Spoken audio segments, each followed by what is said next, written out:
শুধুমাত্র কয়েকটা আলু দিয়েই এই মজার নাস্তাটি আপনিও বাসায় তৈরি করতে পারবেন খুব সহজে। এই নাস্তাটি খেতেও যেমন মজা, বানানো খুবই সহজ। তো চলুন দেখে নেওয়া যাক। তার জন্য প্রথমে এখানে আমি কয়েক পিস আলু নিয়ে নিয়েছি আর আলুগুলাকে আমি ভালোভাবে সিদ্ধ করে নিয়েছি। এখন একটা গ্রেটার দিয়ে গ্রেট করে নিব। চাইলে এখানে হাত দিয়েও ভালোভাবে মেখে নিতে পারেন। তো এখানে আমি গ্রেটার দিয়ে করছি, কারণ গ্রেটার দিয়ে করলেই বেশি হয়, বেশি মসৃণ হয়। তো যাই হোক, তারপর এর মধ্যে দিয়ে দিয়েছি আমি লবণ পরিমাণ মতো, দিয়ে দিয়েছি হলুদ গুঁড়া, আর দিয়ে দিচ্ছি এখানে মরিচের গুঁড়া, দিয়ে দিচ্ছি এর মধ্যে 1 প্যাকেট ম্যাগি মশলা, আর দিয়ে দিচ্ছি এখানে ধনিয়া পাতা কুচি। এর মধ্যে অ্যাড করে দিচ্ছি 1/2 চা চামচ পরিমাণ আদা রসুন পেস্ট, খুবই অল্প পরিমাণ দিয়েছি। এর মধ্যে অ্যাড করে দিচ্ছি বাইন্ডিং এর জন্য কর্নফ্লাওয়ার। এখানে কর্নফ্লাওয়ারের পরিবর্তে চালের গুঁড়াও ব্যবহার করা যেতে পারে। এখন সবগুলো উপকরণ ভালোভাবে মেখে নিতে হবে। তো আমি এখানে মেখে নিচ্ছি।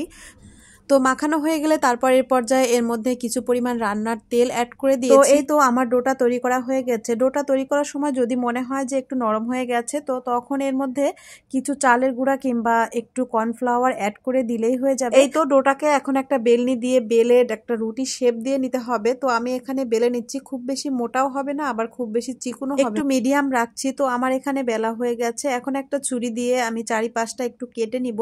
তো এই তো একটা ছুরি দিয়ে এভাবে করে স্কোয়ার শেপে কেটে নিচ্ছি। আর এই সাইডের গুলা কিন্তু একদমই বাদ দেওয়া যাবে না, এগুলো আমি পরে আবার তৈরি করে নিব। তো এই নাস্তাটা বানানো খুবই সহজ, কোনো রকম ঝামেলা ছাড়াই এই নাস্তাটা তৈরি করা যায়। বিকেলের নাস্তায় চায়ের সঙ্গে এই নাস্তাটা একদম পারফেক্ট, কিংবা এর সঙ্গে বিভিন্ন রকম সবজি দিয়েও বাচ্চাদেরকে তৈরি করে দেওয়া যাবে, ওরা অনেক বেশি পছন্দ করবে।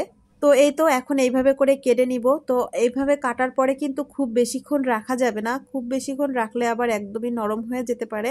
তো এভাবে করে একটা একটা করে তুলে তারপর ভেজে নিতে হবে। তো ভাজার জন্য এখানে চুলায় প্যান বসিয়ে দিয়েছি, তারপর পরিমাণ মতো তেল তারপর এর মধ্যে দিয়ে দিচ্ছি। এখানে খুব বেশি দেওয়া যাবে না, অল্প অল্প করে ভেজে নিতে হবে। খুব বেশি দিলে একটার সাথে একটা লেগে যেতে পারে।